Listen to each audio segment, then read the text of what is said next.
I think my Scottish roots are calling today, and do I have a great recommendation for you. So if you're looking for a great Scotch style ale, and one that will surely make you look like a connoisseur, then join me on this tasting. My name is Eddie, and I have tasted and sampled many beers from all over the world, and it is my passion to help you find that perfect beer you're looking for. Whether you're looking to try something new or there is something very specific that you're looking for to pair with your food, I got your back.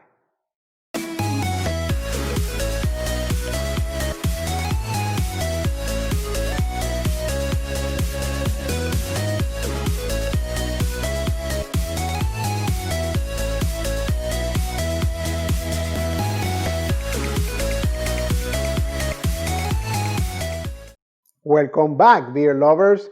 Thank you for spending the next few minutes with me.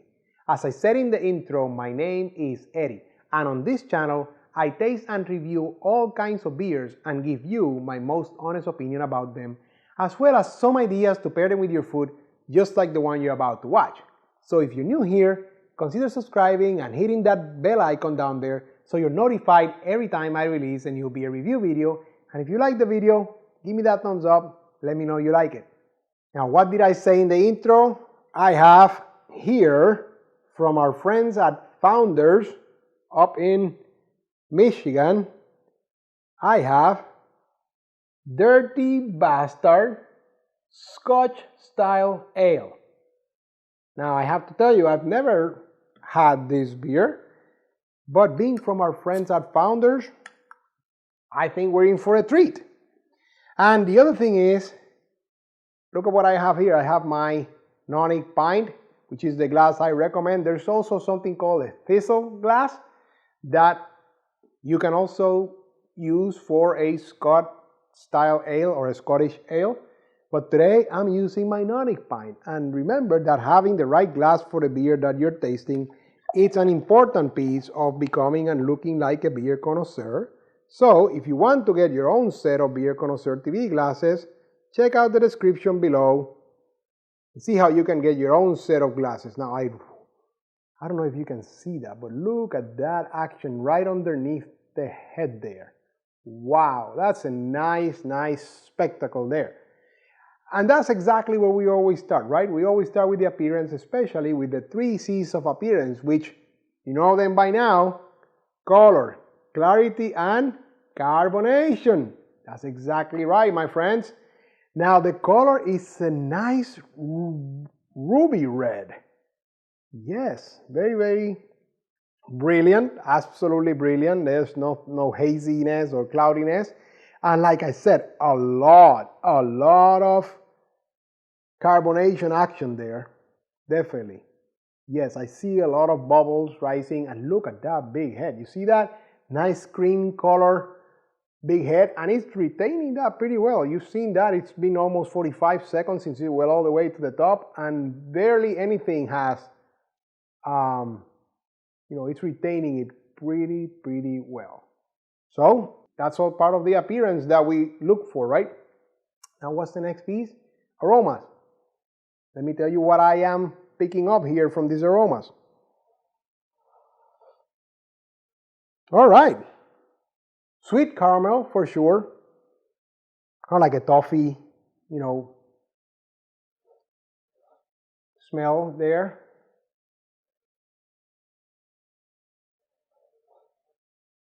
Now maybe some fruity hints there. I'm not exactly sure if it is kind of like a very faint fruit hints, like a blueberry or raspberry.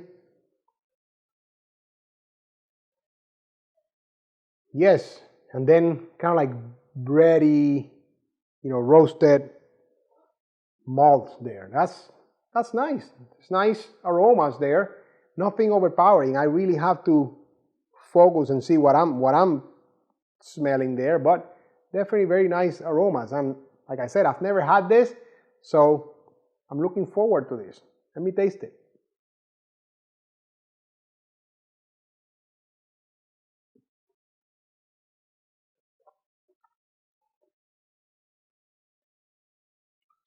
Well, this is very good. Wow. wow, it starts just a hint bitter, just a little half a second there, and the carbonation, like I said, it has a lot of action, so the carbonation immediately follows that, so you have carbonation all throughout the taste. However, the middle kind of opened up with nice caramel, even sweet fruit taste there. Very, very kind of like almost like syrupy, like coating my palate as it went down. And then towards the end, I still felt kind of like that sweet breadiness hints lingering towards the back. And I would say a little bit boozy. So you can definitely feel the alcohol level, which, what is this? It's 8.5. So it does have a decent amount of alcohol. You can feel that towards the end of the taste. Just be aware of that. And that's all important when we go to the next part, which is the part that you come to me for, the part that makes you a connoisseur, the food pairings.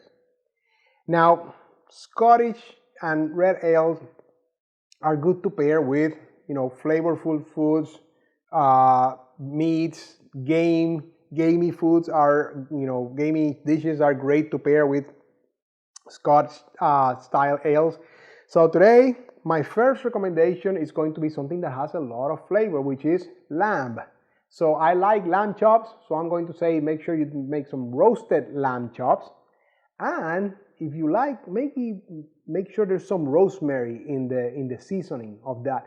Rosemary is going to really pair well with kind of like some of the sweet caramels that are, taste in the beer. That's going to go great. So remember that, roasted lamb chops. The second one I'm going to go for is, if you like seafood, if you like salmon, I like Alaskan salmon specifically. So smoked Alaskan salmon, yes, that's going to go great. And I'm actually going to go even further. I'm going to say serve that with grilled asparagus.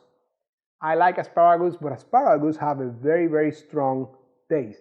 And you need a beer like this to kind of cut through that taste. And with the alcohol content and the high carbonation, this is going to go great with that. And my next dish is very, the reason for my next recommendation is the same, and it's going to be grilled New York strip steaks.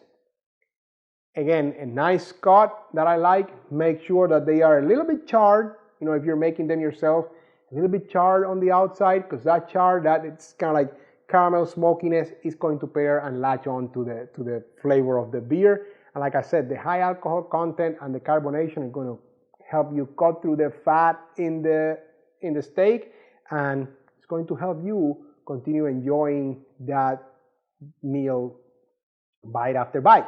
That's what you want from your pairing.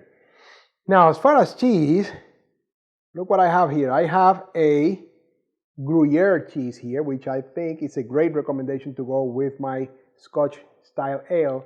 Now this one is a smoked Gruyere, hickory smoked Gruyere to be more specific. So I'll let you know how this goes with this pairing with my Scotch style beer here. I got this passion, and it's burning deep inside of me. And this time, no. Oh yeah. Total winner right there. Gruyere is a very creamy cheese. So you need a beer that has a lot of cleansing capacity. And this beer does have that. That carbonation really cleansed my palate. However, it allowed me to enjoy that last taste of the cheese. It kind of latched on to some of the roastiness and some of the grain and malts of the beer. And it actually made that flavor even more delicious, to be honest with you.